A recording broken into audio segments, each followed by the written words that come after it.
Let's bring on our guy, Elliot Friedman, our NHL insider. And, we've got a lot of teams at the break here that are very intriguing in terms of what happens now. Once the break is over, you can start to taste that trade deadline. So let's talk first and foremost about the New York Rangers, who had such an incredible start to the season. It's been very average, very mediocre at best for the last 26 games. Then they get the really unfortunate news about Filip Chytil. He is out for the season now with that head injury. Again, first and foremost, you're thinking about Chytil and his long-term health. So our thoughts are with him. But how does that change what the Rangers, what Chris Drury may do leading up to this deadline this season? Well, Steve, it's good that you went to me first because most attractive guy on the panel goes first, so I really appreciate that. The thing that is interesting to me is, Larry Brooks is really plugged in with the Rangers, and he was tweeting yesterday about how, they might not want to pay a big price for a center because they haven't played very well lately. That to me, I would never argue with him. He's really plugged in with what they're thinking. But I do wonder if it's a little bit of a smokescreen. They still have the 8th best winning percentage in the NHL. I know they haven't played great lately. But to me, it all comes down to Shesterkin. How does he play over the next month? If he finds his form again, there's no reason the Rangers can't contend to win that division in the playoffs. So they were already looking for one depth center, like a fourth-line center kind of player beforehand. Now with Chytil being out, I think they might be looking for two. And the question to me is how high they want to go. To me, a guy like Adam Henrique makes a lot of sense. I don't know if Lindholm, they could make it fit, but he kind of fits. Sean Monahan, we've all been kind of joking in the last 48 hours that the Rangers and the Canadiens are unlikely trade parties because of some of the history of the personalities there. But I think they're looking for, someone told me to go watch Tyler Johnson a little bit to see how he plays because he's the guy they could have potentially fit on their fourth line.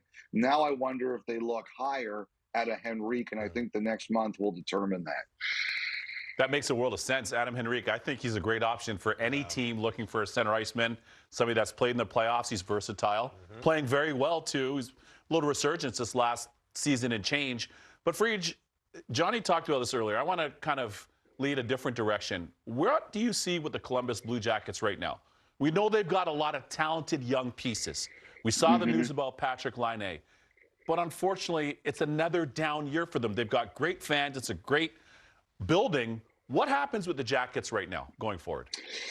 Well, I think the biggest thing that we're all going to be talking about here in the second half is, do they make changes and how high do those changes go? They had a really tough start to the season with the whole Babcock situation, hiring him, and then he didn't make it to the start of the year before they had to let him go. And I think people have wondered since then, what would be the repercussions? Now, it was very close to the beginning of the year. I think they wanted to see how things played out. To me, the Jiricek situation comes at the absolute worst timing for them. He's a really good player. He's going to be a stud on their blue line for a long time. I thought he handled it really well. The fact because I did hear rumors that he wasn't going to show up in the American Hockey League. He went, he played, he spoke to Aaron Portzline. He outlined his concerns. I think he handled it pretty maturely. But I think what we're all wondering about here with the Blue Jackets is I think internally they've been taking a long look about where they're going and what they need to do. And I just think we're wondering if there's going to be some big changes there and just how high do they go. And I think the other question is, when do they decide to do it if they do decide to make changes? Yeah, they've been kind of mired in neutral for a while now, expecting more, not quite getting there. Now, another team that was expecting way more, Calgary Flames. And I think they've sort of stubbed their toe the last little bit. Does that make it easier for Craig Conroy? We know about Hanifin. We know about Lindholm. We know Tanev. Do we know about Markstrom? They have some really good players that could kickstart a reload instead of a rebuild. What's the mood in Calgary right now, given where they are in the standings? Mike, I don't think that what's happened this year has really changed a lot in terms of what their philosophies were. I think it comes down to what do the players involved want. A lot of these players, because their contracts are up or because they have no trade clauses, they have control over where they're going. I think with Noah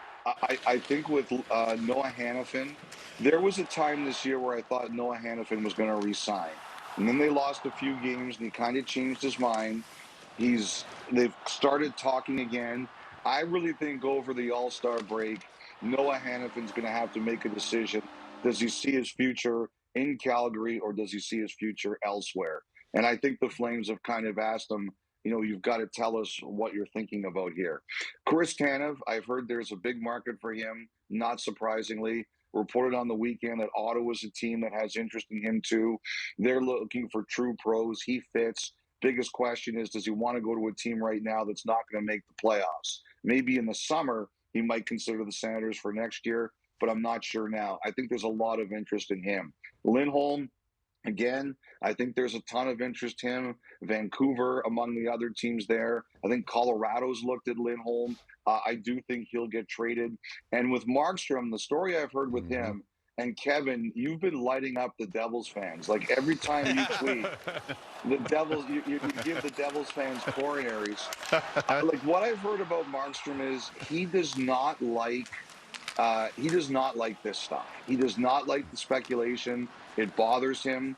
And I think because of that, there's kind of like an unwritten agreement that they won't go to Markstrom about waiving unless they've got a trade offer that's so good, or he tells them that he wants to go somewhere, which I don't believe has happened to this point. I think he just wants to play.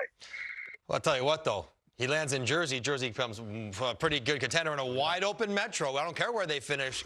If that team gets healthy, yes. Markstrom and Net, they're a bit different team. Now, you mentioned Ottawa yes. as a potential landing spot for Tanev, which has been like such a weird fit because where Ottawa is, they're not really winning.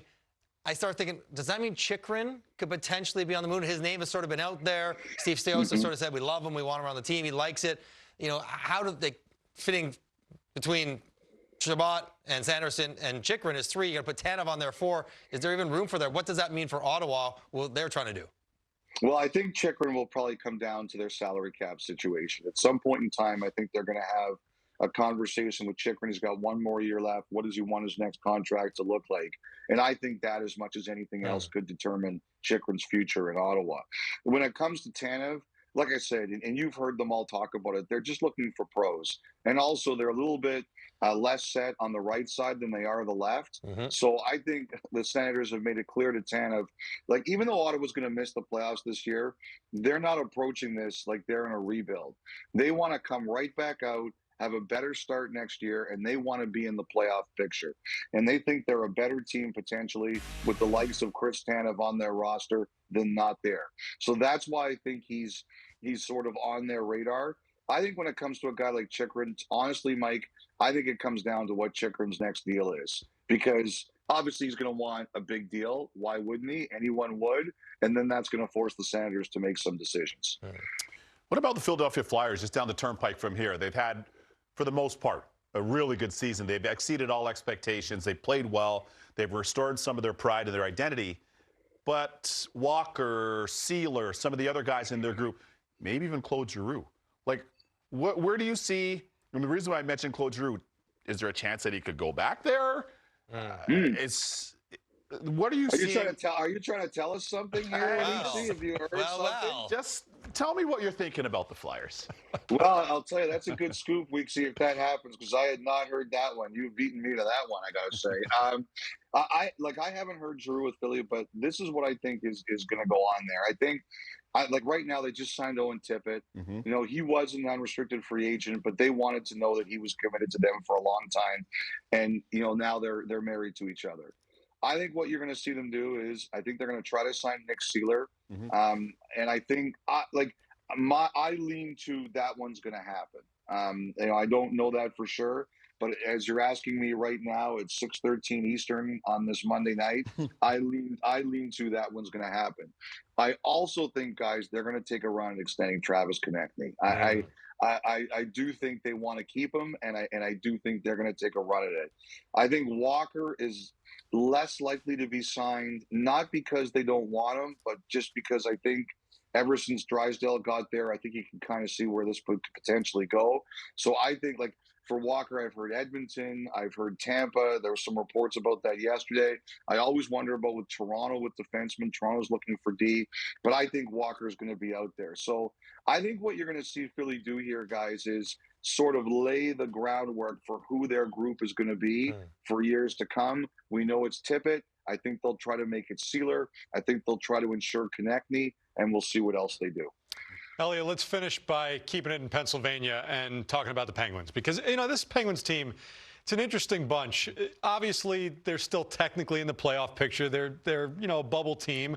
Crosby is, you know, great. I mean, he doesn't ever drop off at all. Exactly. And clearly, you know, they had a chance a couple of years ago to cut bait and move on, and they didn't do that. They ran it back. But clearly they want to win. I mean, they brought in Erik Karlsson. So Kyle Dubas, he has a 7-year contract.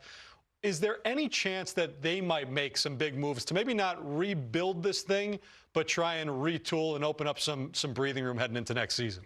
Well, you know what, Steve? I don't think they're going to be buyers. Like, just to answer the question on the screen in front of me, I do not think they're going to be buyers. And I think that is one thing that's played a role in the Gensel negotiations. Now, the All-Star break's coming up. If you've heard Kyle Dubas, he said he was going to talk to Gensel and Gensel's reps around the break, and they'll probably have some clarity. But one of the things that has definitely hung over the situation is that, you know, Pittsburgh's not going to be trading first-rounders or second-rounders or their best prospects for short-term fixes. I think this is a team that realizes that it needs to rebuild some of its capital, and I expect that they're going to try to do that. You know, so players like Gensel, you know, we're looking right now, there's 6 points out of the playoffs as we talk. They're going to be looking at that, and they're going to say, you know what? We're not going to be getting better in the short term. And I think that's what Pittsburgh's plan is going to be. I think they'll try to do, quote unquote, a soft rebuild, you know, strengthen up over the next 2 or 3 years and then see what they can do.